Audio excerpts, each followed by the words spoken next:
সিরাজগঞ্জের coach Russell ভাই আমাদের মহেশপুর উপজেলা মান্দাতলা গ্রামে এসেছিলেন তার টিম নিয়ে। সেই টিমে আছে স্বপ্না এবং ঈশিতা। 5 থেকে 10 মিনিট খেলা করার পরে দর্শকদের চাপে খেলা দেখাতে পারলেন না। আপনার জীবনের কি এটা কোনো ইতিহাস কিনা? আমি জীবনে বাংলাদেশের অনেক 40 জেলায় ফুটবল খেলছি। এই ঝিনাইদহ এই মান্দাতলা উপজেলায় আসলাম, এদের যে এত ভদ্রতা ভালো এই জীবনে প্রথম দেখছি। মানুষ জীবনে মেলা জেলায় ঘুরছি, মেলা উপজেলায় ঘুরছি। আমি 13 বছরের ফুটবল ধরে মেয়ে টিম নিয়ে থাকি এবং বাংলাদেশের অনেক জেলায় উপজেলায় গ্রামগঞ্জে খেলছি, কিন্তু এই ঝিনাইদহ যে এত ভদ্র মানুষ এই জীবনের প্রথম দেখলাম। আচ্ছা, আয়োজক কমিটির কোনো আসলে দুর্বলতা ছিল কারণ কিনা?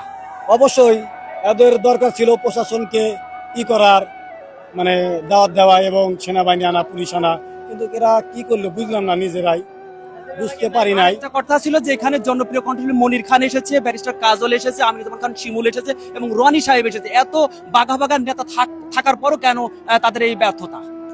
আমি এটাই ভাবলাম না যে এত নামি দামি শিল্পী মনির খান বাংলাদেশের সবাই চেনে, বিশ্বের সবাই চেনে তাকে, এবং এইখানে নিরাপত্তা থাকবে না কেন?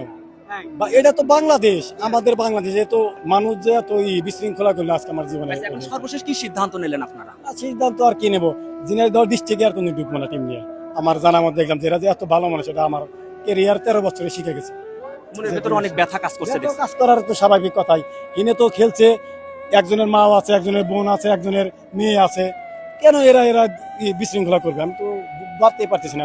আরেকটি মর্মান্তিক ঘটনা আমরা দেখলাম, যখন দর্শকরা ভেঙে চলে আসে তখন আমাদের যেসব ঈশিতা, স্বপ্না আছে যে এই জবা, এদেরকে আপনারা ব্যারিকেড দিয়ে নিরাপত্তার চাদরে ঢেকে ফেলেছিলেন দেখলাম। কারণ আমরা ওদের সন্তানের মতো ভালোবাসি, কথা বুঝলি? এইরকম যে হবে আমি তো বুঝতেই পারি না। তাছাড়া তো আমার এই টিম নিয়ে জায়গায় আমি আসতাম না, অনেক আগে বলতাম যে আমি টিম নিয়ে যাবো। আয়োজক কমিটি সর্বশেষ কি আশ্বাস দিল আপনাদেরকে? এখন বিল্ডিং এর উপরে স্বপ্না এবং ঈশিতার এখনো তো রয়েছে, বের করতে পারছেন না মানে দর্শকদের চাপে। দর্শকের চাপে বের করবো কিভাবে?